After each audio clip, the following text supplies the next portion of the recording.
Soc Albert Pujol, tinc 45 anys i soc tècnic informàtic al Consell Comarcal de la Ribera d'Ebre i també comissari d'Ebre Lumen.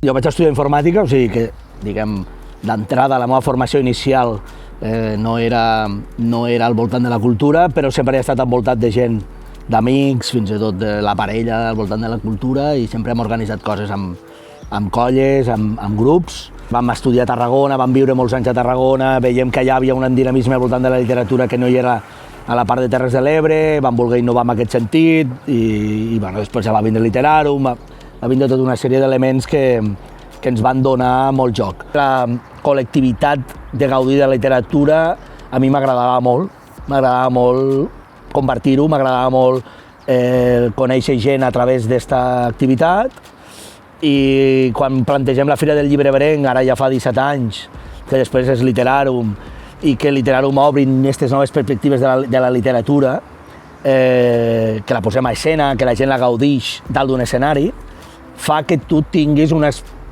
perspectives al voltant de la literatura molt més grans, molt més importants, i que et permeten gaudir moltíssim de la literatura, del fet de llegir i del fet de compartir aquesta lectura. Jo vaig fer el grau multimèdia de la UOC mentre treballava al Consell Comarcal, i allí se'm van obrir una sèrie d'aspectes al voltant del món digital. Les oportunitats van aparèixer, va aparèixer aquesta línia, diguem, de fer coses al territori, de fer coses al voltant de la tecnologia, que a mi és una cosa que sempre m'ha apassionat moltíssim, amb tot el que he fet.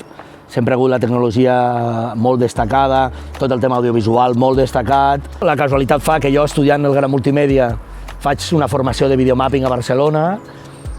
Allí tinc la sort de conèixer el Ricardo Cansado, que és ara el coordinador artístic, i parlem molt sobre la possibilitat de projectar en llocs no habituals. Això era una tendència, jo sempre he sigut molt curiós i m'agrada sempre buscar coses una mica diferents, i ell va tenir la gran capacitat de dir, bueno, tot és provar-ho. No em va dir un no, em va dir, bueno, per què no ho provem, no? I en aquesta reunió jo dic, mireu, hi ha aquesta opció. El videomapping s'entenia únic i exclusivament el 2016, parlo, de projectar-se amb façana, normalment façanes grans. A la Ribera d'Ebre, tret del Castell de Miravet, grans façanes no tenim, a nivell cultural, tenim esglésies molt maques, tenim ermites precioses, però moltes vegades estan a llocs on tècnicament és molt difícil fer un videomapping, no? Perquè són places petites, tu has de posar el projector a molta distància. Hi havia tota una sèrie d'elements que no permetien fer un festival de videomapping a l'uso, similar al que es pot fer a Barcelona, similar al que es fa a molts llocs.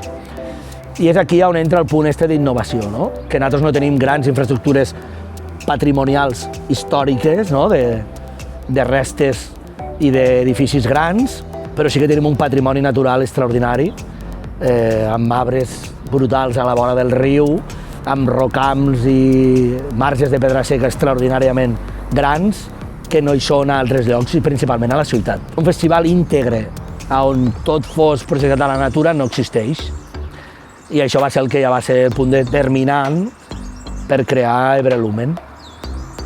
I per què no es diu Ribera d'Ebre Lumen? L'altre dia m'ho comentava algú, no?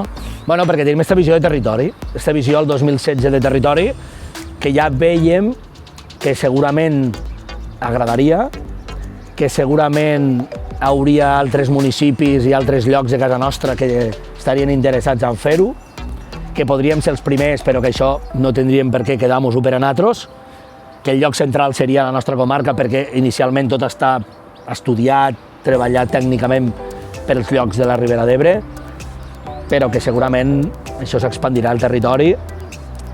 Ja us ho puc avançar, que s'està treballant en aquesta línia. Estem molt contents perquè només en 2 edicions d'Ebre Lumen ja es veu el gran potencial que té aquest festival. I quan tu veus que nuclis com la Serra d'Almos, 250 habitants, Vinebre, 500 habitants, la Palma d'Ebre, 350 habitants, i evidentment els llocs més grans, no? Móra d'Ebre, capital de comarca, o d'altres municipis grans, Móra la Nova, Flix, Ascó, Tivissa, no? Creuen amb el projecte, o sigui, tant els petits com els grans, estàs davant d'un projecte molt interessant, molt bo, que sorprèn, que cada any intentem sorprendre, que està viu i que tinc la sensació que agrada i agradarà a moltes generacions diferents de gent, no només de Terres de l'Ebre, sinó de fora que ens visitaran.